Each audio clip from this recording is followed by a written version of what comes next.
హల్లెలూయా. స్తోత్రం కలుగును గాక. నా దేవునికి మహిమ కలుగును గాక. బాగున్నారండి? మీ అందరికీ ప్రత్యేకమైన వందనాలండి ప్రభు నామములో.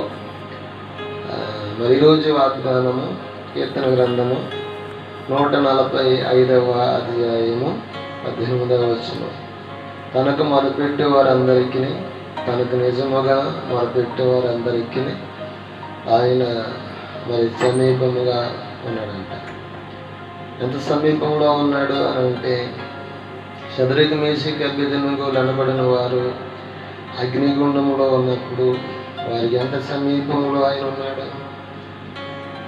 హగారు తన యజమానురాలైన మరి సారా యొద్ద నుండి పారిపోతున్నప్పుడు ఆమెకి ఎంత సమీపంలో ఉన్నాడో, ఈ రోజున నీకు నాకు ఆయన అంత సమీపముగా ఉన్నాడు.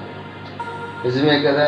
షద్రక్ మేషక్ అబేద్నెగోలు అనబడిన వారు అగ్నిగుండంలో ఉన్నప్పుడు చూడండి, అగ్నిలో ఉన్న వారు కాలిపోలేదంట. ఎందుచేతనంటే ఆయన వారిని ఆవరించి ఉన్నాడు. హల్లెలూయా. అవునా కదా?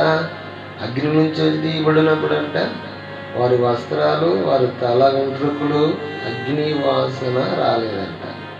ఎందుచేతనంటే ఆయన వారికి అంత సమీపంలో ఉన్నాడు. నీకు ఆయన ఈ రోజున అంత సమీపంలో ఉన్నాడు. ఆమేన్. అవునా కదా? నిజంగా ఆయన ఉన్నాడు కదా? నమ్ముతున్నారా? నమ్మితే ఆయన నీతో గమనించండి ఉంటాడు. యాకోబుతో ఉన్నట్టుగా అడుగుపెట్టిన స్థలాల్లో యాకోబుతో పాటు లాభాలను కూడా ఆశీర్వదించడంట. నిన్ను ఆశీర్వాదకరంగా ఉంచుతాడు. షద్రక్ మేషక్ అబేద్నెగోలు అనబడిన వారు ఏమయ్యారు అనే దాని కొరకు దానియేలు గ్రంథము 3వ అధ్యాయము చదవండి. దేవుడు మిమ్మల్ని దీవించును గాక. ఆమేన్.